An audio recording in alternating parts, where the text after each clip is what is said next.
forefront of these opportunities is the recently launched Maharlika Investment Fund, the Philippines' first ever sovereign investment fund designed to drive long-term economic development through increased investments in high-impact sectors.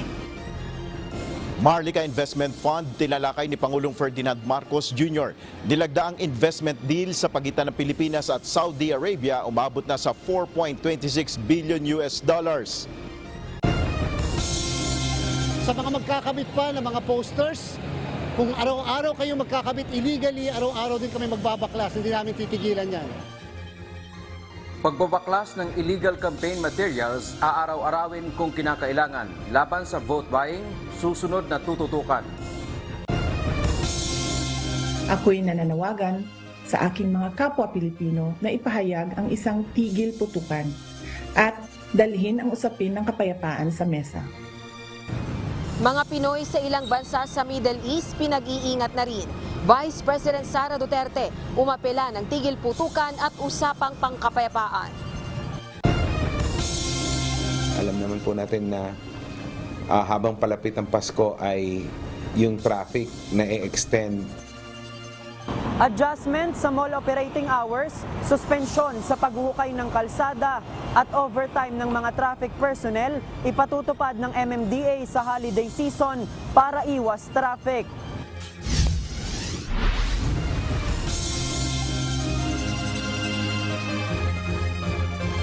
Magandang hapon Pilipinas at sa buong mundo. Una sa ating mga balita. Nakipagpulong muna si Pangulong Ferdinand Marcos Jr. sa mga negosyante sa Saudi Arabia bago magsimula ang ASEAN Gulf Cooperation Council Summit. Dito ilang kasunduan sa pamumuhunan ang nalagdaan na inaasahang magbubungan ng libu-libong trabaho sa mga Pilipino. Mula sa Riyadh, Saudi Arabia, ito ang balita ni Nel Maribohok, live. Nel, magkano ang halaga ng investment na inaasahang maiuwi ni Pangulong Marcos sa Pilipinas? Monica, aabot sa 4.26 billion US dollars ang nakuhang pamumuhunan ni Pangulong Ferdinand Marcos Jr. mula nga sa Saudi Business Group sa kanyang pakikipagpulong sa sidelines ng ASEAN GCC Summit.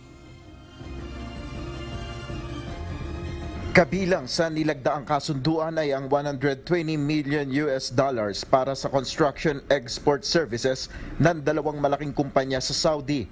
Inaasahang magbubunga ito ng nasa 15,000 trabaho para sa mga Pilipino. Lumagda rin sa kasunduan ng mga negosyante sa Human Resource Service Agreement na nagkakahalaga naman ng 3.7 billion US dollars. Ayon kay Pangulong Marcos, maaaring mag-explore pa ang mga bansa sa gitnang silangan ng iba pang oportunidad sa Pilipinas bukod sa labor market. And that is the area where I think that the GCC and ASEAN will find as a fertile ground for future investment, and also for the Kingdom of Saudi Arabia and the Republic of the Philippines to further strengthen the ties, not only in trade, but in areas of telecommunication, healthcare, energy, and even agriculture, as was been spoken about. Ipiniresinta rin ni Pangulong Marcos ang Maharlika Investment Fund sa Saudi business leaders. At the forefront of these opportunities is the recently launched Maharlika Investment Fund, the Philippines' first ever sovereign investment fund designed to drive long-term economic development through increased investments in high-impact sectors. Ang Arab Business Group sa pangunguna ng Saudi Ministry of Investment ay nagpahayag ng interes sa MIF. And I'm very pleased that we are joined today by leaders in the sector from Saudi Arabia who are eager to hear more about the investment opportunities in one of ASEAN's most exciting markets and learn more about the newly launched Maharlika Investment Fund. Ngayong araw, formal na ring nagsimula ang first ASEAN Gulf Cooperation Council Summit na dinadaluhan ngayon ni Pangulong Marcos. Pangunahing tatalakayin rito ang framework of cooperation ng ASEAN at ng Gulf States. Ang GCC ay kinabibilangan ng Saudi Arabia, Kuwait, United Arab Emirates, Qatar, Bahrain at Oman. Sa kapapasok lamang din na impormasyon mula sa Malacanang, may intervention si Pangulong Marcos dito sa nagaganap na ASEAN GCC Summit kung saan nanawagan siya sa ASEAN GCC members na magkaisa para sa kapayapaan, seguridad at estabilidad sa South China Sea at saka sa Arabian Sea. At meron din siyang pahayag naman na panawagan naman para sa dialogo, diplomacy, para ma-resolve naman itong Israel-Hamas conflict dahil nga dito sa mga Pilipino rin na apektado nitong nangyayaring gulo. At may mga antabayanan pa tayong development sa araw na ito, Monica. Kabilang dyan yung magaganap na bilateral meeting na inaasahan natin sa pagitan ng Pilipinas at Saudi Arabia at ng Bahrain, kung saan inaasahan natin matatalakay dito yung kapakanan ng mga overseas Filipino workers, particular na yung hindi nababayaran pang salary ng mga nasa 10,000 OFWs dito sa Saudi Arabia. At mamaya nga ay magaganap rin yung Filipino community meeting naman ng Pangulo, ganap na alas 7 ng gabi, oras dito sa Riyadh, Saudi Arabia. At pagkatapos nun ay magkakaroon tayo ng press briefing sa Pangulo kasama yung media delegation na nandito sa Riyadh para magbigay naman ng detalye ang Pangulo kaugnay nga dito sa mga naganap na pagpupulong dito sa Saudi Arabia. Monica. Nel, kung magbunga itong mga investment pledges sa Pangulo, anong mga industriya itong inaasahan natin na maaaring mag-create nga ng trabaho sa bansa? Monica, kukuhanin natin yung iba pang detalye as of now kasi ang ibinigay pa sa atin yung mga general term doon sa mga investment, yung mga mamumuhunan, particular, yung isa dyan, yung sa labor market, nakita natin yung manpower agency particular sa kasunduan ng isa sa mga manning agency dito sa Saudi, pumirma yung isang agency dyan sa Pilipinas na isang kumpanya. So titingnan pa natin yung ibang mga detalye ukol dyan. At yung isa naman ay isang kumpanya naman tungkol dun sa electronics. Pero yung mga detalye niyan maaari maibigay sa atin hopefully ng DTI yung ilang mga detalye nitong mga agreement na pinirmahan at kung kailan ito syempre ay maipapatupad dahil alam naman natin kapag mga pledges or ito yung mga agreement, ito kumbaga ito ay simula pa lamang at hindi natin alam kung ilang taon ba paano ito magiging magkakatotoo o magiging magkakaroon ng produkto o resulta sa Pilipinas. Monica. Maraming salamat, Nel Maribohok, live na nag-uulat mula sa Riyadh, Saudi Arabia.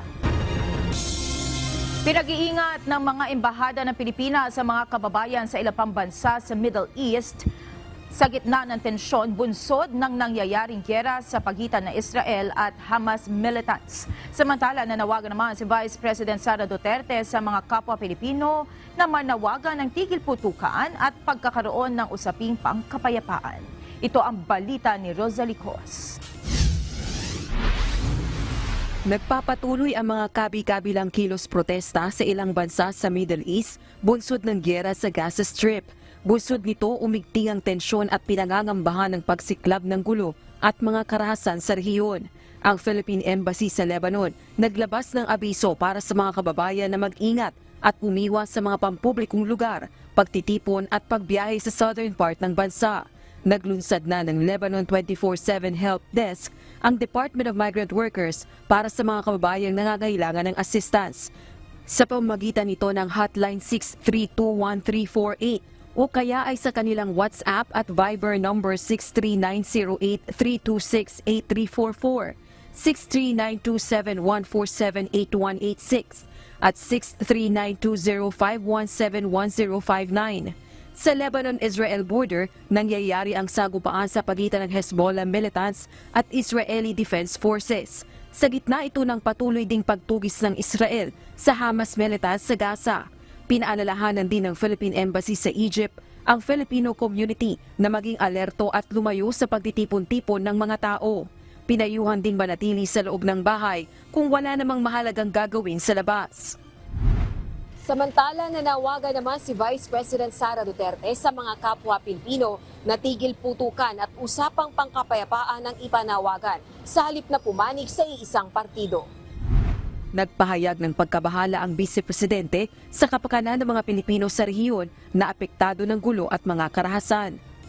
Ako'y nananawagan sa aking mga kapwa Pilipino na ipahayag ang isang tigil putukan at dalhin ang usapin ng kapayapaan sa mesa. Ating ipanawagan ang pagkakaisa ng mga partido upang maglabas ng kolektibong pananawagan para sa pangmatagalang kapayapaan at wakasan ang pagdurusa at kahirapan na nararanasan ng lahat ng sibilyan, lalo na ang pangangalaga sa kapakanan ng mga bata. Muli rin itong binigyang diin na dapat maghanda ang publiko sa posibleng kahirapang kaharapin busod ng pandaigdigang krisis na ito. Rosa Licos, UNTV News and Rescue. Diyos ang aming sandigan, serbisyo publiko ang aming pinahahalagahan. Humingi ng tulong si US President Joe Biden sa mga kapwa-Amerikano kaugnay sa nangyayaring gulo sa Israel at Russia. Dito, ipinahayag niya ang pangangailangan at Ukraine.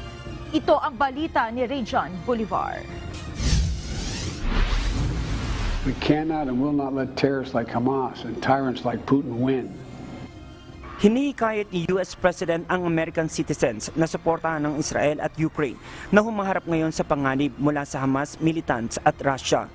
Bagamat magkaibang sitwasyon, iisaan niya ang layunin tong lipulin ang demokrasya ng dalawang kaalyadong bansa. Bukod sa pandaigdigang kapayapaan, dapat rin isipin ng bawat isa ang kaligtasang naibibigay ng mga kaalyadong ito sa Estados Unidos. American leadership is what holds the world together. American alliances are what keep us, America, safe. That's why tomorrow I'm going to send to Congress an urgent budget request to fund America's national security needs, to support our critical partners including Israel and Ukraine. Humiling si President Biden ng $100 billion na budget sa Kongreso upang makatulong sa iba't ibang bansang nangangailangan nito. Ito ay bagamang paralisado ang Kongreso dahil sa kawalan ng House Speaker. Pangako naman ni Pangulong Biden, hindi siya magpapadala ng American troops upang lumaban sa Ukraine.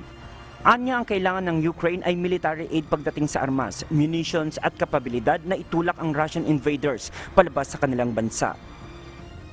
Nanggaling si President Biden sa isang 8-hour trip sa Israel kahapon kung saan nakipagpulong siya kay Israel Prime Minister Benjamin Netanyahu upang pag-usapan ang karagdagang tulong sa Israel at humanitarian aid para sa mga sibilyan sa Gaza. Region Bolivar, UNTV News and Rescue. Diyos ang aming sandigan, serbisyo publiko ang aming pinahahalagahan. Nakaamba na namang tumaas ang presyo ng produktong petrolyo sa susunod na linggo. Ayon sa DOE, may kinalaman dito ang nangyayaring gulo sa Israel at Gaza at pagtaas ng demand lalo na sa Estados Unidos. Ito ang balita ni Ray Pelayo. The mere fact na bumaba yung stockpiles nila, yung imbak nila, ibig sabihin, nagagamit yung mga produktong petrolyo. So tumataas yung kanilang demand, ang United States. Tinukoy ng Department of Energy na isa sa dahilan ng pagtaas ng presyo ng produktong petrolyo ay ang pagbaba ng stockpiles ng Estados Unidos. Sa susunod na linggo ay inaasahang tataas na naman ang presyo ng gasolina, diesel at kerosene. May kontribusyon din sa pagtaas ng presyo ng langis ay ang nangyayaring gulo sa Israel at Gaza. Ayon sa DOE, nakakapagpagalaw ng presyo ang mga espekulasyon lalo na't may ospital sa Gaza na tinamaan ng bomba. Kung magbubungaan nila ang pagbisita ni US President Joe Biden sa Middle East, ay posible ring magpataas ng demand sa langis. Kapag nagkaroon ng solusyon yung geopolitical conflict sa Israel at Palestine, so syempre magno-normalize. So tataas na naman yung demand. Sa pagtaas ng demand, tataas ang presyo kasi lumalaki naman yung pangangailangan natin. Pero posible rin nilang magkaroon ng pagbaba sa presyo kapag ang langis na mula sa Venezuela ay makasama na sa merkado. Payo ng DOE sa mga motorista magpakarga sa mga gasoline station na nag-aalok ng mas mababang presyo. Sa monitoring ng DOE sa mga gas station sa Metro Manila, may mas mababa pa sa 60 pesos ng kada litro ng gasolina at diesel at 77 naman sa kerosene. Samantala, ayon naman sa Philippine Association of Meat Producers Incorporated, malaki ang epekto sa kanila ng pagtaas ng presyo ng langis. Fuel or petroleum prices really is a major cost component to our business. Kaya naman tataas ang presyo ng processed meat gaya ng ham na nasa 4 hanggang 6 na piso kada pakete. Ipinagpapaalam na rin nila sa Department of Trade and Industry ang pagtaas ng mga canned meat ng nasa 2 hanggang 10%. Pero hindi naman nila aabot sa 250 pesos ang itataas ng bawat delata. Ray Pelayo, UNTV News and Rescue, Diyos ang aming sandigan, serbisyo publiko ang aming pinahalagaan. Nakauwi na ng Pilipinas ang ikalawang batch ng mga overseas Filipino worker na inirepatriate mula sa Israel. Ayon sa Department of Migrant Workers, dumating ang mga ito bandang alas 4 ng hapon kanina, lula ng Etihad Airlines na lumapag sa Terminal 3 ng Ninoy Aquino International Airport. Ang second batch ng repatriates ay binubuo ng 18 OFWs, kabilang na ang 14 na caregivers at 2 hotel workers. Tiniyak naman ng pamahalaan na bibigyan ng mga ito ng kaukulang suporta, kabilang na ang cash assistance, psychosocial counseling, stress debriefing, medical referral at reintegration services. Sinimula ng baklasin ng Commission on Elections o COMELEC ang mga illegal na poster sa pangangampanya. Ayon kay Chairman Garcia, kung kailangan ay araw-araw ang gagawin nilang pagbabaklas. Ito ang balita ni Dante Amento. Yung common poster areas, yan ang pinapayagan lang ng COMELEC.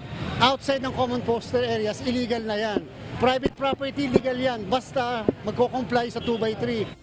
Mismong mga opisyal ng Commission on Elections ang nagbaklas ng mga illegal campaign posters sa barangay 310 at 312 sa Maynila. Ito ay bahagi ng Oplan Baklas isang araw matapos magsimula ang kampanya sa barangay at sangguniang kabataan elections.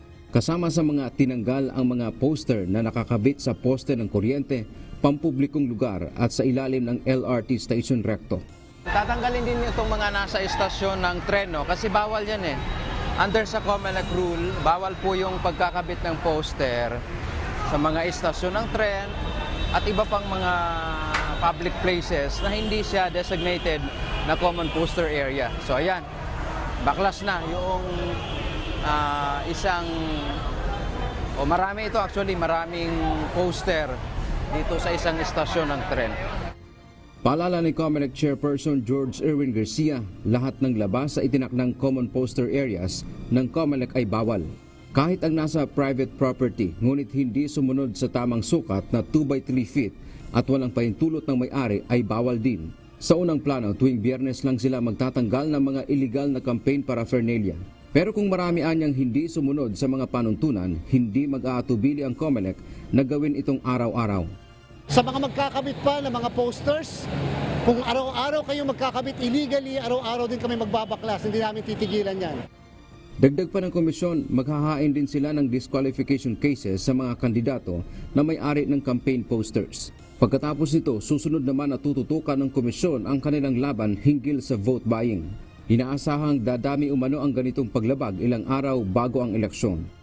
Siyempre magpapail kami ng kaso muna sa lahat ng mga nagkabit at saka nag-illegally campaign at pagkatapos after nito magkakaroon naman tayo ng yung sa laban natin sa kontrabigay.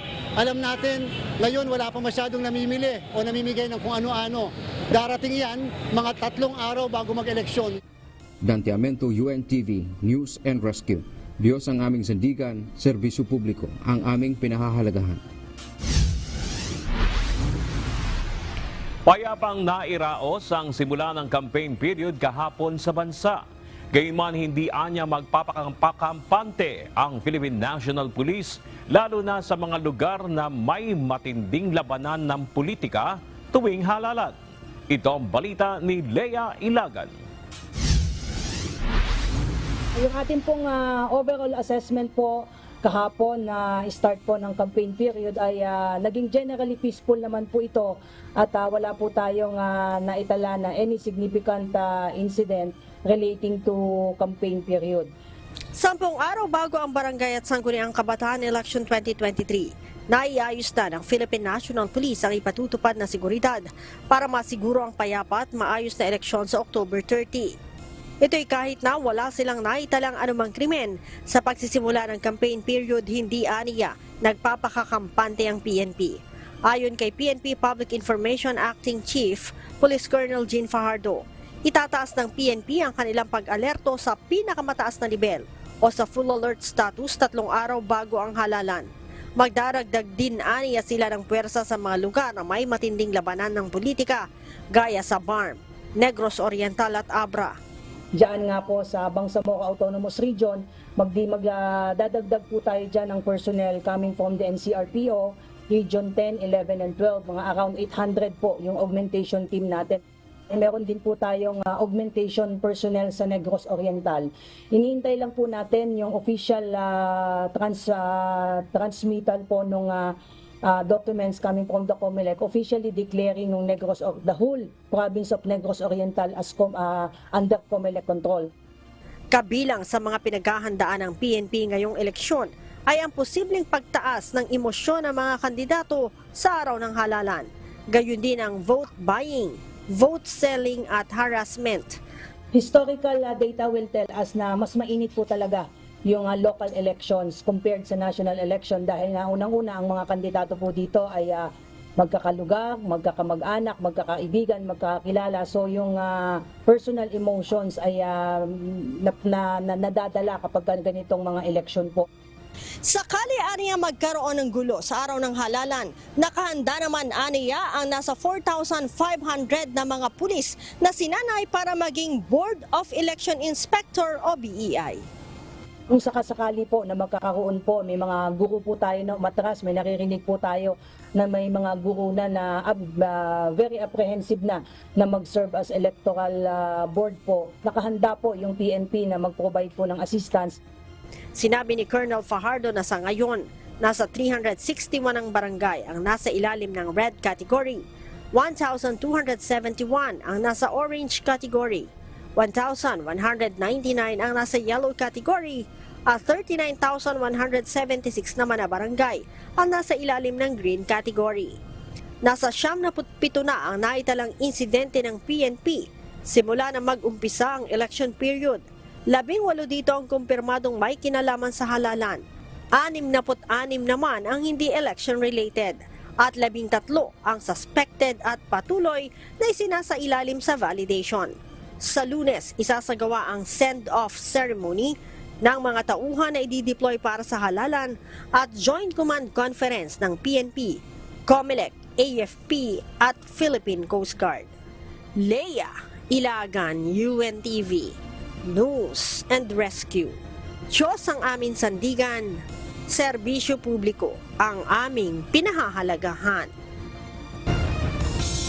Inaresto ng mga tauhan ng Philippine National Police Anti-Cybercrime Group ang 8 operator ng online raffle habang kasalukuyang nagbobola at nakalive pa sa Facebook. Ayon kay PNP Anti-Cybercrime Group spokesperson, Police Captain Michelle Sabino, inireklamo ng PAGCOR ang mga suspect dahil sa ginagawang online raffle nang walang permiso mula sa kanila. Kaya naman sinilbihan ng mga ito ng warrant to search, seize, examine computer data sa Balanga, Bataan. Na-recover sa mga ito ang isang Air Mix Tambiolo, 4 na set ng mga dinumerong plastic ball, computer at electronic equipment. Sasampahan ng kasong illegal gambling ang 8 operator. Meron sila mga niraraffle, sasakyan and everything. So, nag-surveillance tayo, nag-casing. So, actually, nakasampung ano tayo dito, 10 attempt. And then, nag-file tayo ng warrant to search, seize, and examine computer data sa court, which nag-grant naman tayo. So, ang violation nila kasi, syempre, walang mga license to. So, di ba, bakit ba pinagbabawal ng batas pag wala tayong license? Basically, because wala kang hahabulin. Nais isulong ng ilang kongresista ang pagkakaroon ng batas para mapabilis ang pagsira sa mga nakukumpiskang iligal na droga. Kanina, mahigit 1 tonelada ng iba't ibang klase ng illegal drugs ang sinira ng mga tauhan ng Philippine Drug Enforcement Agency sa Cavite. Kasama na dyan ang 274 kilos ng shabu na nasabat sa Manila International Container Port kamakailan lang. Ito ang balita ni Benedict Samson. Kasi parating ang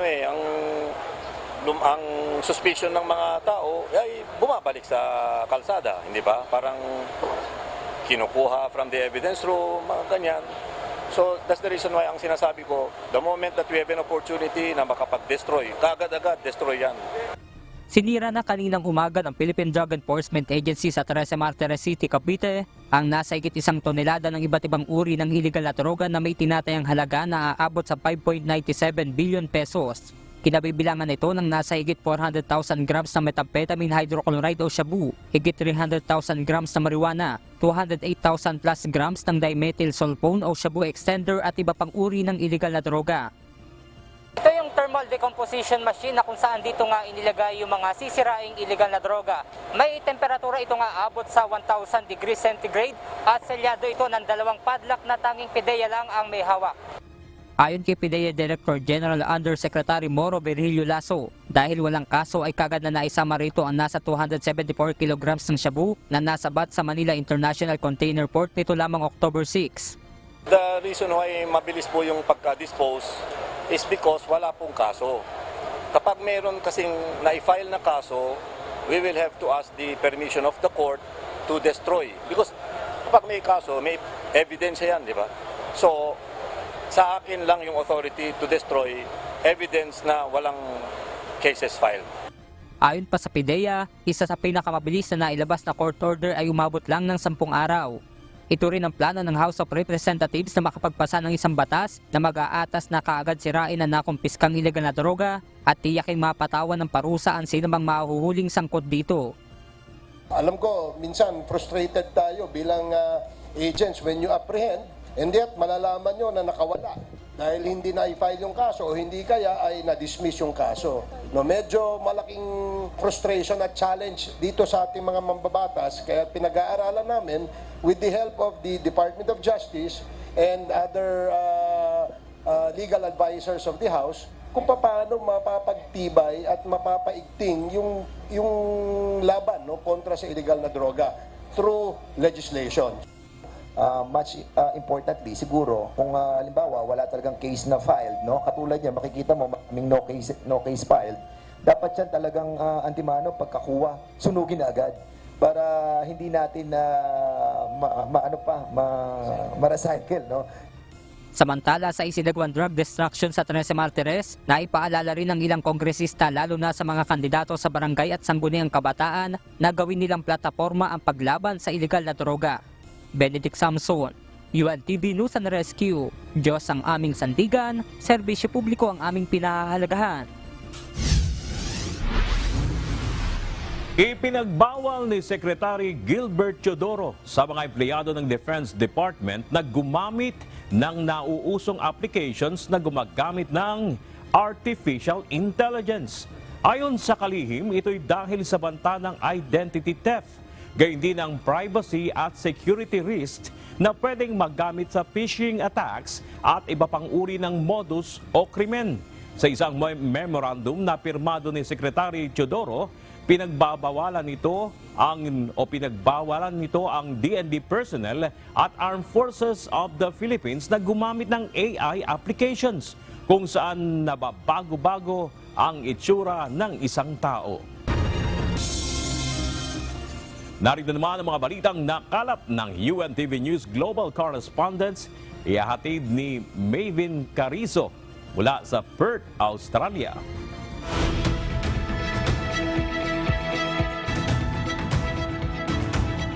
Maven, ano ang posisyon ng Australia sa pagre-release ng treated radioactive wastewater mula sa Fukushima Daiichi Nuclear Power Station? Ang Australia, gaya ng iba pang mga bansa sa ating rehiyon, ay may dedikasyon sa patuloy na pagprotekta sa Blue Pacific. Ayon naman sa Department of Foreign Affairs and Trade, ikinagagalak ng Australia ang ipinakikitang transparency at ang pandaigdigang pakikipag-ugnayan ng Japan kasama sa mga bansang Pacific Island. Sinusuportahan ng Australia ang mahalagang papel ng International Atomic Energy Agency o ng IAEA sa mga plano ng Japan para sa pansamantala pamamahala ng treated radioactive wastewater o tinatawag din na treated water. Lalo na yung mga science-based technical advice ng IAEA kasama na ang patuloy na monitoring, periodic review at pagpapanatili ng kanilang presence sa Fukushima Daiichi Nuclear Power Plant. Alright, ihatid mo na mga balitang nakalap ng ating mga kasama mula sa iba't ibang panig ng daigdig.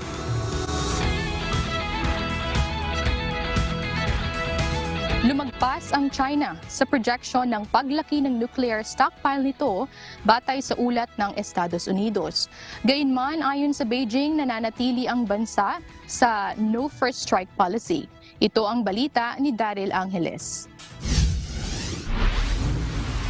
Mayroon ng higit sa 500 operational nuclear warhead sa arsenal ng China. Ito ang lumalabas sa taunang ulat na inilabas ng Pentagon. Ayon sa Pentagon, inaasahang aabot ito sa 1,000 bago sumapit ang taong 2030. Bagamat ayon sa ulat ang paglagong ito ay lumagpas sa projection, ang stockpile ng China ay maliit pa rin kumpara sa US at Russia. Sa pahayag ng isang US senior official, nakikita nila na patuloy ang pagpapalakas ng China para magpalawak ng nuclear forces. Samantala, idineklara ni Chinese President Xi Jinping na plano nitong maglagay ng world-class military sa taong 2049. Hinangad ng Chinese President na gawing moderno ang sandatahang lakas nito simula nang maluklok sa kapangyarihan noong taong 2012. Gayunman, sinabi ni Xi Jinping na nananatiling nakatuon ng Beijing sa patakarang no first strike. Daryl Angeles, UNTV News and Rescue. Diyos ang aming sandigan, serbisyo publiko ang aming pinahalagahan. Nag-inspeksyon sa isang fish market malapit sa Fukushima Nuclear Power Plant ang ilang mga siyentipiko mula sa United Nations. Dito kumuha sila ng ilang fish samples upang masuri sa radiation levels nito. Ito ang balita ni Azel Kaisip. Nagsimula na ang pagsusuri ng mga siyentipiko ng International Atomic Energy Agency o IAEA sa mga isda sa Hisanohama Port sa Japan kahapon, October 19. Kasunod ito ng pagre-release ng Japan ng radioactive water mula sa Fukushima Nuclear Power Plant papunta sa Dagat Pasipiko noong August. Nais matignan ng mga siyentipiko na nagmula sa China, Canada at South Korea ang radioactive levels ng mga seafood na nakuha nila mula sa fish market. Ito ay para masiguro ang kaligtasan sa pagkonsumo ng mga seafood product mula sa Japan matapos itigil ng China at Russia ang pag-aangkat nito sa bansa. Subalit ayon sa Japan, ang tubig na pinakawalan nila mula sa planta ay filtered ng isang special technology at diluted ng seawater. Napatunayan na rin ng Japan sa ilang pagsusuri na ligtas ang tubig na pakawalan sa Dagat Pasipiko. Ayon sa research scientist na si Paul McKinney, layo nito na masiguro na nasusukat at nasusuring mabuti ng Japan ang tritium levels ng tubig mula sa power plant. Ang tritium ay isang radioactive element na isang concern dahil hindi ito natatanggal ng OPS process na ginagawa ng Japan sa tubig na nasa Fukushima. Katumbas ng 540 Olympic swimming pools ang tubig na naipon sa Fukushima Power Plant sanhi ng tsunami noong 2011. Azel Kaisip, UNTV News and Rescue. Diyos ang aming sandigan, serbisyo publiko ang aming pinahahalagahan. Binigyan ng Japanese government ang isang exploration startup company na iSpace ng innovation grant na $80 million o nasa 4.5 trillion pesos. Ito ay upang mabigyan ng pondo ang kumpanya sa kanilang research and development at maipatupad ang mga panibagong teknolohiya. Ang iSpace ay nagde-develop ng isang bagong moonlander para sa mga susunod pa nitong misyon. Ayon naman sa founder at CEO ng iSpace na si Takeshi Hakamada, makatutulong ang halaga upang lalo pang mapaigting ang lunar exploration at makakita ng mga bagong industry opportunities sa buwan. At yan ang mga balita mula sa iba't ibang panig ng mundo. Mula dito sa Perth, Australia, ako si Maven Carizo. Magandang gabi. May inihanda ng plano ang Metropolitan Manila Development Authority o MMDA upang maibsan ang inaasahang lalo pang pagbigat ng trapiko sa Metro Manila sa nalalapit na holiday season. Kabilang na dito ang adjustment sa operating hours ng mga mall, gayon din ang pagpapatigil sa paghuhukay sa mga kalsada at pagdaragdag ng deployment ng mga traffic law enforcers. Samantala, aabot naman sa mahigit 1,000 traffic law enforcers ang ipakakalat ng MMDA para umasiste sa trapiko at mga sementeryo sa long holiday. Ito ang balita ni JP Nunez. Sa ngayon pa lamang po ang in-increase na ng volume ng vehicle, lalong-lalo na po na nagsimula yung face-to-face classes. Along Ortigas Avenue, 14%. Along EDSA, 6.7%. Along Aurora Boulevard, 15%. Hindi pa man sumasapit ang buwan ng Disyembre, ramdam na ngayon ang mabigat na daloy ng mga sasakyan sa Metro Manila. Base sa monitoring ng MMDA, sa ngayon ay umaabot na sa nasa 420,000 ang bilang ng mga sasakyan na dumadaan sa EDSA kada araw. At ngayong papasok na ang holiday season, inaasahan na ng MMDA na mas madaragdagan pa ang volume ng mga sasakyan sa Metro Manila. Ayon sa ahensya, mayroon na silang mga inilalatag na traffic management measures para sa holiday season. Kabilang na rito ang gagawing adjustment sa mall hours, kung saan magiging 11 a.m. hanggang 11 p.m. na ang operating hours na magsisimula ng November 13 hanggang January 8 sa susunod na taon. Ipagbabawal rin muna ang pagdaraos ng mall sales mula Lunes hanggang Biyernes at tanging weekend lamang ito papayagan. Lilimitahan rin muna ang delivery ng supply sa mga mall mula alas 11 ng gabi hanggang alas 5 ng umaga, maliban na sa mga perishable goods. Alam naman po natin na habang palapit ang Pasko ay yung traffic na i-extend normally pag hindi naman po Christmas season hanggang 8-9 o'clock lang, pero pag ganito pong magpapasko ay talaga pong na-extend siya hanggang late night ng gabi. Bukod sa adjustment sa mall hours, suspendido rin muna ang excavation activity sa mga kalsada maliban na sa mga flagship program ng gobyerno. Gayon din ang pagkukumpuni ng sirang mga tulay at water leak repair. Plano rin ng MMDA na i-extend ng hanggang alas 12 ng hating gabi ang duty ng kanilang traffic law enforcers na karaniwang natatapos ng alas 10 ng gabi. Kasama rin sa plano ng MMDA ang pagbibigay ng pataan sa mga motorista na may minor violations upang hindi naharangin ang mga ito sa kalsada at maiwasan ang build-up ng traffic sa holiday season. Yung mga simpleng violations lamang po na tingin naman natin ay pwede nang palagpasin ay hindi na po huhulihin dahil alam naman po natin pag hinuli pa ito ay nakaka-cause din po ng pagbigat ng daloy ng traffic. Samantala magde-deploy naman ang MMDA ng nasa 1,400 mga personnel sa darating na long holiday sa Nobyembre. Tutulong ang mga ito sa pagbabantay at pagpapanatili ng kalinisan sa mga sementeryo sa Metro Manila. Kabilang sa mga malalaking sementeryo na babantayan ng MMDA ang Manila North Cemetery, South Cemetery, Loyola Memorial Park sa Marikina, San Juan Public Cemetery at Bagbag Cemetery sa Quezon City. JP Nunez, UNTV, News and Rescue. Diyos ang aming sandigan, serbisyo publiko ang aming pinahahalagahan.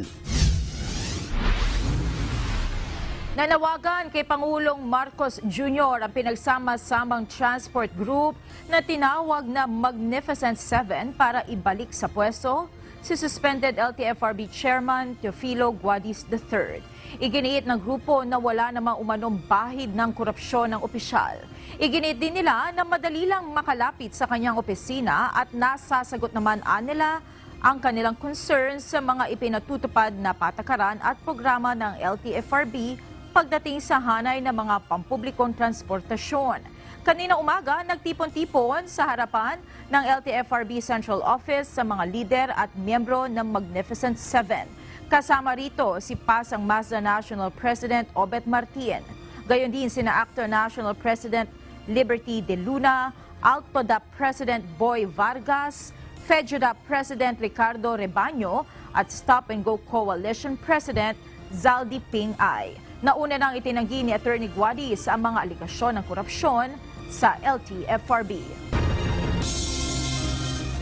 Hiniling ni House Deputy Minority Leader at ACT Teachers Party List Representative Franz Castro sa liderato ng Kamara na bilisan ang pagpapasa sa House Bill No. 7158 o ang Intelligence and Confidential Funds Transparency Bill. Inihain ito ng Makabayan Bloc noong pambuan ng Pebrero o bago pa man maging kontrobersyal ang confidential funds ng tanggapan ni Vice President Sara Duterte. Dayon nitong gawing mas transparent ang paggamit ng confidential and intelligence funds o CIFs. Gayon din ang mapapanagot ang mga opisyal sa mali nitong paggamit. Batay kay Congresswoman Castro, mismong ang Commission on Audit ang nagbigay diin na hindi na dumaraan sa masinsinang audit at public scrutiny ang CIFs. Tulong muna bago balita. Isang 3 linggong sanggol na nahihirapang huminga ang nailigtas sa panganib sa tulong ng UNTV News and Rescue. Nangingitim na ang sanggol nang magpasaklolo sa team ang mga magulang nito sa gitna ng kalsada sa Quezon City. Ito ang balita ni Joshua Antonio.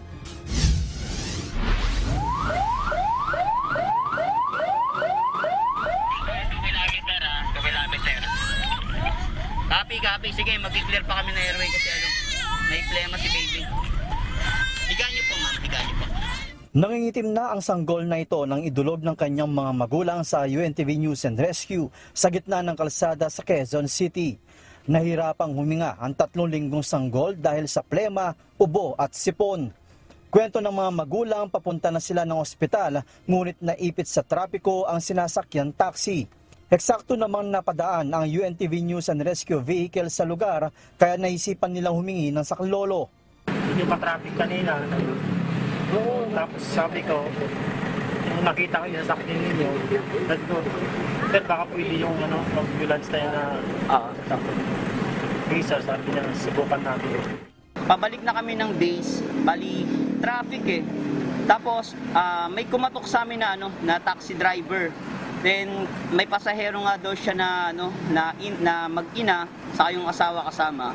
Yung baby ay nahihirapan huminga dahil sabi may sakit, may ubo at may plema yung baby. Kaagad inassess ng UNTV News and Rescue ang sanggol at nilapatan ng first aid. Yan nyo lang po nakahiga siya. Yung tela po sa ilalim ng tela sa ilalim. Distance natin tol, bilang pa. Nakita ko po na yung infant ay marami siyang laway kaya kinuha ko po yung suction. Then inassist po din namin yung paghinga ni baby. Nagbigay kami ng oxygen para alalayan yung paghinga kasi nakikita po namin si baby nangingitim. Ay, dumilat. Yan. Dinala ang sanggol sa East Avenue Medical Center. Sir, salamat sa inyo sir ng marami na hindi tayo nagkataon na nakita ko yung natulungan nyo rin. Joshua Antonio, UNTV News and Rescue. Diyos ang aming sandigan, serbisyo publiko ang aming pinahahalagahan. Idineklara na ng Pag-asa ang opisyal na pagpasok ng Northeast Monsoon o ang amihan season sa bansa. Bunsod nito, inaasahang mararamdaman ang mas malamig na temperatura. Ayon sa Pag-asa, sa mga nakalipas na araw ay umiiral na ang malakas na northeasterly wind flow sa Northern Luzon dahil sa high pressure system sa Siberia. Naitala na rin ang unti-unting paglamig ng air temperature sa ilang bahagi ng hilagang silangan ng Luzon na indikasyon ng pagsisimula ng amihan season.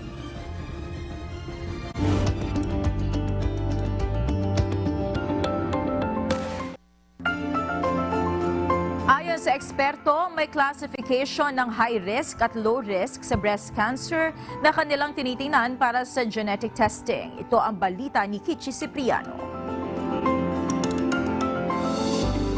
Napakahalaga talaga ng pagkakaroon ng early detection sa breast cancer dahil ayon sa espesyalista, maaari rin palang kumalat ang cancer cells sa utak, sa baga, sa atay at sa buto na napakadelikado sa kalusugan ng isang tao. May ibang klaseng kalat eh. Yung pinakamababaw na kalat sa makulane. Okay, curable pa yon. Magagamot, mawawala yung cancer sa katawan. Pero yung iba, mas delikado yung pwedeng pumunta sa utak, pwedeng pumunta sa baga, sa atay, or sa buto. And ang kagandahan ngayon sa breast cancer, kung kumalat siya sa maliit na porsyento lang ng atay or maliit lang na buto, may chance pa ma-cure yan. It's really all about detection. Hindi lahat ng may kaanak na may breast cancer ay maaaring sumailalim sa tinatawag na genetic testing. Kaya dapat maunawaan ng lahat ang kaibahan ng high risk at low risk sa breast cancer. So basically, hindi naman porke may lola ka na may breast cancer, high risk ka na. Ang ibig sabihin ng high risk sa aming mga doktor is kapag yung nanay mo or kapatid mo or anak mo nagkaroon ng breast cancer premenopausal. So kung ang nanay mo nagkaroon ng breast cancer at 70 years old at siya lang meron, hindi ka pa rin considered high risk. Pero kung let's say kapatid ko nagkaroon, 40 siya nung nagkaroon, high risk ako, automatic. Tapos pwede na akong magpa-genetic testing. Pero kung yung kapatid ko nakuha niya at 75 years old, siya lang ang sa pamilya namin na meron, hindi kami considered high risk. Alamin at unawain ang mga iba pang factors na nakapaloob sa sakit na breast cancer. Manood ng Doctors on TV ngayong linggo, alas 7 ng umaga, dito lang sa UNTV. Kichi Cipriano, UNTV News and Rescue. Diyos ang aming sandigan, serbisyo publiko ang aming pinahahalagahan.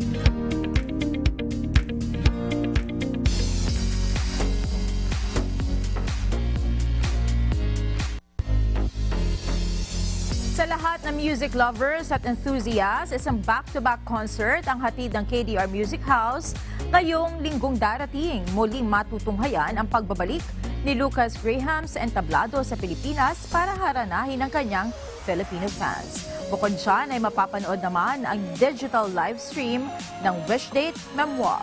Ito ang balita ni Gladys Tuabi.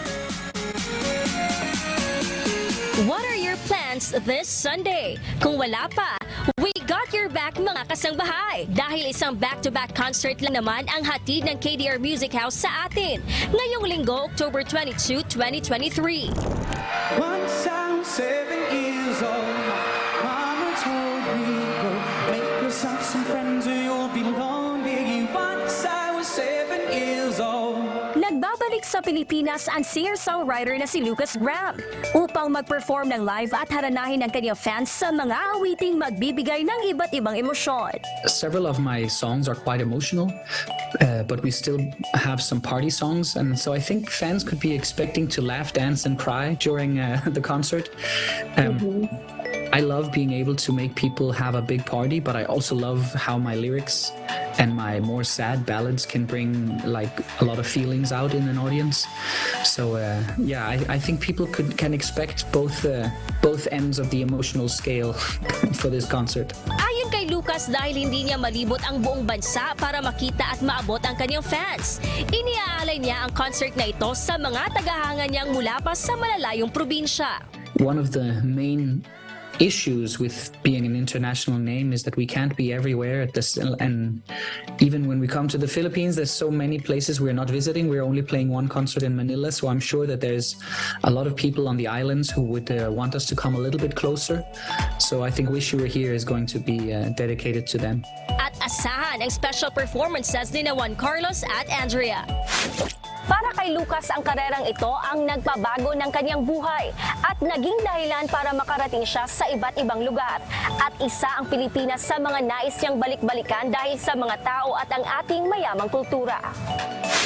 Ang Lucasfilm Live Concert in Manila ay mapapanood alas 7 ng gabi sa New Frontier Theater sa ilalim ng KDR Music House at Midas Promotions.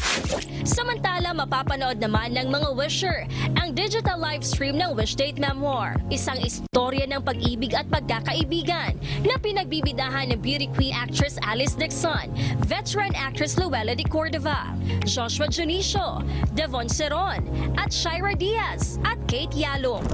Mahal na mahal pa rin siya.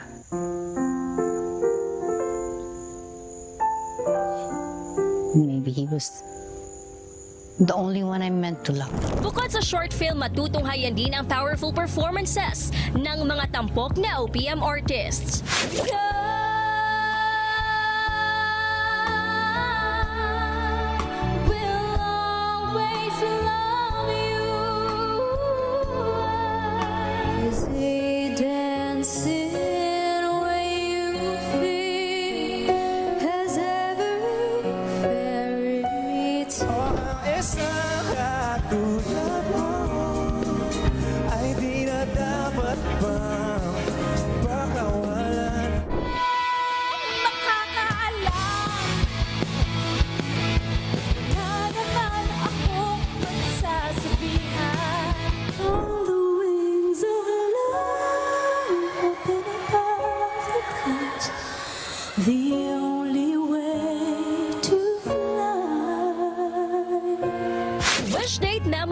Matutunghayan sa official YouTube channel ng KDR Music House alas 7 ng gabi. Gladys Tuwabi, UNTV News and Rescue. Diyos ang aming sandigan, serbisyo publiko ang aming pinahahalagahan.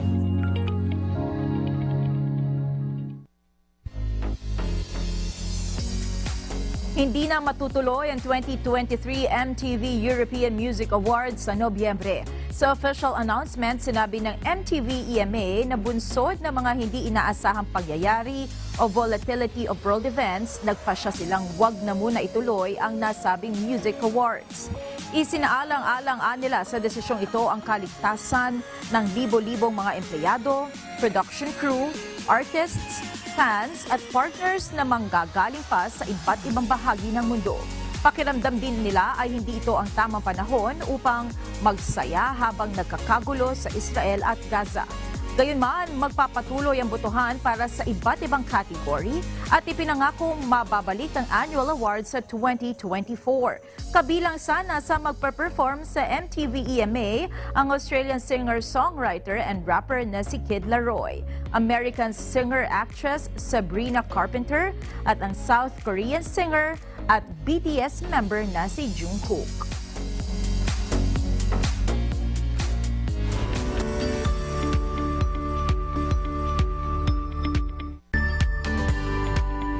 Libo-libong mga overseas Filipino worker ang nagsasakripisyo sa ibang bansa upang kumita. Kakamban ng kanilang pangungulila ang pagtitiis sa mga bagay na para na sana sa kanila, ngunit inilalaan na lamang para sa pamilya. Tunghayan natin kung paano sila inaabot ng MCGI upang kahit papaano ay maibsan ang kanilang pasan. Ito ang balita ni Ara Dagdag. Isa ang Singapore sa mga maunlad na bansa na destinasyon ng mga Pilipinong nakikipagsapalaran sa ibayong dagat.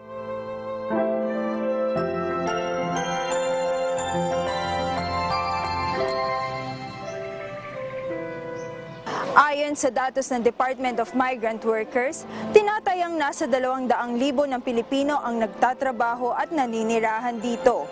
55% ay mga professional at high-skilled worker, samantalang 45% ay mga household service worker.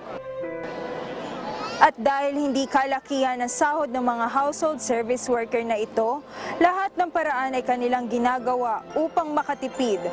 Masapatan lamang ang pangangailangan ng kanilang pamilya at makatulong sa ekonomiya ng bansa. Isang natatanging serbisyo ang hatid sa kanila ng MCGI.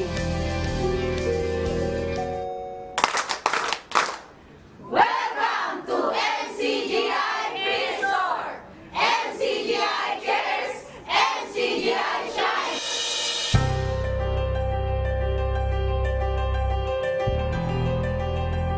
Bayanihan para sa mga tinaguriang buhay na bayani ng bayan.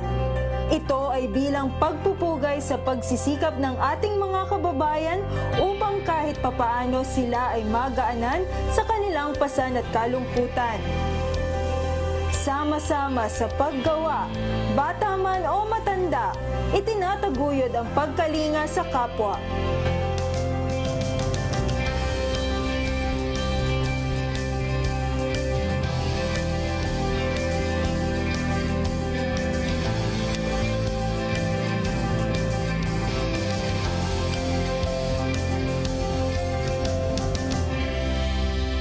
Dahil bihira ang libre sa panahong ito, hindi nakakapagtaka kung ganito ang unang reaksyon ng ilang OFWs sa MCGI Free Store. Hindi ako naniniwala. Sabi ko, imposible yun, ano? Sabi ko gano'n. Oo nga, try mo, gano'n. Sabi ko, sige, try ko. Tapos sabi nila, hindi ko pa alam na yung etong church nyo na tumutulong. Tapos yun, sabi ko, nalaman ko lang ngayon nung pumunta na kami dito. Tapos nakita ko MCGI. Tapos sabi ko, maganda yung church nila. Maraming natutulungan na mga kagaya natin na OFW. Kasi di ba, ang mga OFW hindi naman ganun karami yung pera. Naiyak ako. Ang hirap maging isang OFW. At saka bago kami makapagpadala sa Pinas, kailangan ipunin. Kagaya nito, I'm blessed kasi nabigyan ako ng libreng grocery ng church nyo, ng MCGI. So, malaking blessings na yon. Pag naipon, ipapadala ko sa Pinas, yung ganun. Kasi ako, 5 anak ko. Single mother. So, sabi ko, lahat ng pagsisikap ko para sa kanila. Di baling maubusan ako, basta maipadala lang. Priority ko anak ko eh. Di bali ng lang meron dyan, basta malaga sa akin makaipon ako, maipadala ko sa mga anak ko. Makikita mo kasi sa isang tao, di ba, kung totoo o hindi. Lingid sa kaalaman ng mga benepisyaryo na mas nakararamdam ng tuwa at saya ang mga volunteer ng Free Store dahil sa pagkakataon na sila ay mapaglingkuran. Maganda po yung naging experience ko ngayong araw. Actually, madami pong mga kababayan natin na marami ring mga sari-sariling kwento sa buhay. Nakakatuwa sa pakiramdam na itong ginagawa natin, malaking tulong sa kanila at well appreciated nila. Maraming salamat din sa mga naghahatid sundo sa amin. Sobra pong napaka-overwhelmed po kasi talaga salamat sa Diyos kasi yun po, parang hindi hassle po sa amin yung ganito, ganyan sila na po yung nakakatulong po ng malaki. Tapos sobra-sobra pa po, libre pa po yung lunch, ganyan. Tapos yung mga sa MCGI members, napaka-kaibigan po nila. Tapos yun po, inuuna po talaga yung pagpapasalamat sa Diyos. Hindi mo maramdaman yung gutom, hindi mo maramdaman yung pagod. Tapos, basta as in, napakasarap. As in, naglingapan po yung bawat kapatid. Walang labis, walang kulang. Basta as in, complete po. Bilang bagong kapatid, hindi po ako nagsisi na nani po ako sa MCGI. Mahigit 100 OFW ang umuwi ng may ngiti sa kanilang mga labi. Taglay ang pag-asa na may kinakasangkapan ang may kapal upang sa kanila'y dumamay. Personally po, financially talaga may problema ako. Kaya yung ito pong free na to, talagang napakalaking bagay po sa akin. Maraming pong salamat po sa MCGI dahil ginamit po sila na para tumulong po sa mga katulad po namin na talagang nangailangan. Bali, hindi lang po sa ibang mga helper dito, kundi hindi lang rin po sa grocery, meron din pong ibang activities po, di ba? Kaya ang napakalaking bagay po. Kaya maraming salamat po. Salamat po sa Diyos. Habang lumalawak ang serbisyo ng MCGI, nagpapatibay din ito ng ugnayan sa pagitan ng mga Pilipino sa Singapore na nagpapalaganap ng pagkakaisa at kabutihan. Ang MCGI Free Store ay hindi lamang nagbibigay suporta sa mga Pilipino na malayo sa kanilang tahanan, kundi ito rin ay nagsisilbing halimbawa kung paano ang isang komunidad ay maaaring magtulungan upang magdulot ng positibong epekto sa mga itinuturing na bagong bayani ng bayan. Ara Dagdag, UNTV News and Rescue, Diyos ang aming sandigan, serbisyo publiko ang aming pinahahalagahan.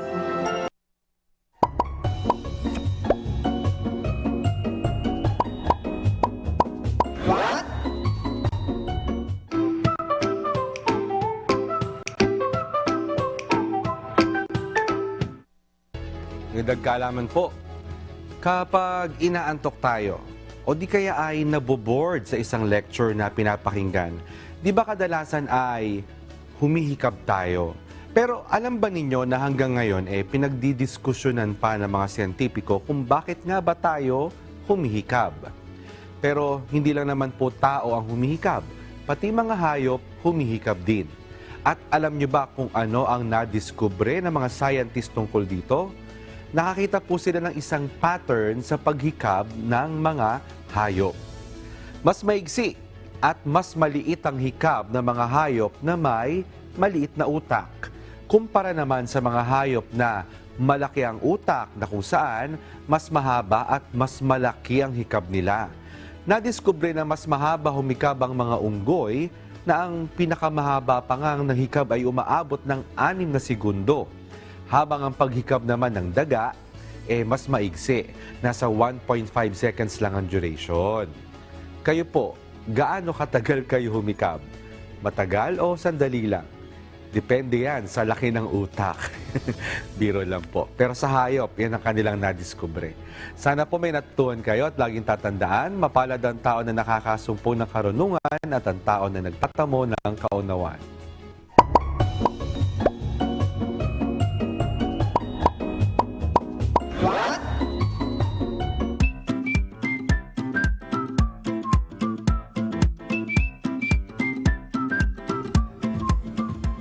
Biyernes na naman, napakabilis ng panahon, no, Bernard? Oo, actually, patapos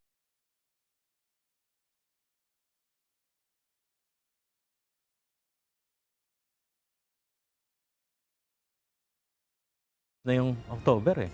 Oo nga, kabilis ng panahon, ang mga barangay officials ngayon, busy naman. Ay, oo. Sana ng pagiging maingay sa kalsada. Oh, nakakarinig ka na ba ng mga jingle sa inyo? Oh, meron na kasi. Meron na. Oo, kasi nga umpisa na po ng actually kalawang araw na ng campaign period, no, para sa mga local election, barangay at sangguniang kabataan elections.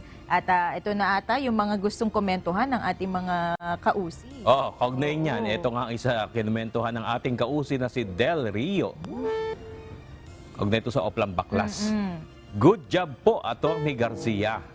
At sana tuloy-tuloy na po yan habang siya ang nakaupo sa COMELEC para walang makalat after ng botohan. Oo, ayan. Actually, marami nga silang talagang tinitingnan na mga pasaway, no? Yung mga hindi sumusunod doon sa mga panuntunan ng pangangampanya. Ayan. Sabi naman ni Linda Tava sa parehas na issue, may designated places na pwedeng paglagyan. Bakit di sila sumunod? Tama yun eh. Kasi matagal na nga nakaugalian ng ibang Pinoy na kahit bawal, doon pa rin naglalagay. Oo. Pero alam mo, dapat din nilang tingnan kasi posibleng baka yung kalaban ang naglalagay doon. Maaari. Sa lalo na ngayon diba? na sinasabi ni Chairman Garcia na talagang papapanagutin nila yung mga manlalakad. Oo, pwedeng gawing parang strategy yan, pero may tiwala naman tayo na maiimbestigahan mabuti kung sakaling may mga paglabag man yung mga kandidato. Tsaka delikado kasi yung mga ganyan, lalo na yung sa kawad ng kuryente. Oo nga, actually, totoo. Tsaka yung ano pa, bukod pa doon sa delikado, pagkatapos ng campaign period, ang kalat-kalat, tama yung sinabi ni Linda Tavas, no? Ang kalat-kalat niyan sa daan, at wala namang maayos na segregation yan, pagtapon yan. Eventually, mga plastic yan, hindi naman madaling maano yan eh, hindi naman madaling matunaw yan, hindi ba? Dito pa naman sa Metro Manila, konting bara lang sa kanal, baha agad eh. Correct, oo. Pag umulan. Ito naman. At sabi naman po ni Jessie de la Cruz, ang galing ng UNTV. Ano ata to? Ito din yung kanina sa report. Oo, yung tulong muna TMBB. bago balita natin. Ito ba yung sanggol? No? Nakailigtas? 3 linggo pa lang. Saka sakto, no, pauwi sila. Tapos, nasakto doon sa dadaan nila, doon nakahinto yung nakasakay sa taxi. Kinatuklan sila ng driver. Buti naman natulungan kasi nangingitim na yung sanggol. Oo nga, buti na lang talaga. Ay, nako, nakakatuwa. Good job po doon sa mga rescue doon sa pamilya. Sabi naman ni Nara Studio School, yan ang UNTV News and Rescue. Thanks be to God. Ayan, salamat sa Diyos. Kaya advocacy talaga ni Kuya Daniel yan na lahat tayo dito maturuan. And of course, nagtuturo na rin yung mga kasama natin sa sa TMBB. Oo. Kasi nung kami, first batch kami nung mga seminar way back. Ilang taon na. Basta noon. Noon. Kumbaga, nagbabayad pa kami, binayad pa ni Kuya, nagbayad pa si Kuya ng mga trainers para maturuan kami sa batch. Ngayon, kumbaga, sila sila Benedict, mga naturuan, sila ngayon ang nagtuturo na, pero walang bayad. Certified na sila ngayon na mag-lecture. Kasi kami nag-undergo din kami ng training, pero sina Benedict na ang nag-training sa amin. So sina Benedict na yung naging bunga nung training ninyo. Parang ganoon. Okay. Magkabatch ko yan, si Benedict. Kayo ang magkakabatch. Ayun. Good job po. At eto, bukas ang ating linya ha, kung kayo ay may kailangan, kung waring may rescue na na kailangan, no, bukas po ang ating linya. Maaari kayong mag-message sa aming Facebook page o kaya sa aming mga contact numbers. Nandyan po ang ating rescue team. Ito na ang ating mga kausisero ngayong gabi. Mag-shoutout na po tayo. Unahin na po natin si Raul Lorin, AJ Days, Mia, at syempre gusto rin nating mag-shoutout sa mga nanonood mula sa Madrid, Spain. Oo. Talaga naman, ha? Ito, Bernard. At shoutout kay Dominic William Rimando, kay Amelia Capistrano, at shoutout din po kay Lynn Hinumla. Sana tama yung pagkakabigkas ko. At shoutout din po, watching down here in Singapore. Talaga mga galing pa ibang bansa yung nakatutok sa atin, no? Yung ating mga kausi. Maraming salamat po sa inyong matyagang pakikipagpanood sa baybay sa ating balitaan sa Itong Balita. Tama. Maraming salamat at hanggang next week. Actually, may weekend po tayo, pero hanggang next week sana ay magkita-kita po tayo muli. Narito naman ang salita ng Diyos na ating sandigan. Mula sa Aklat ng Kawikaan, Kapitulo 6, versikulo 23, na nagsasabi, sapagkat ang utos ay tanglaw, at ang kautusan ay liwanag, at ang mga saway na turo ay daan ng buhay.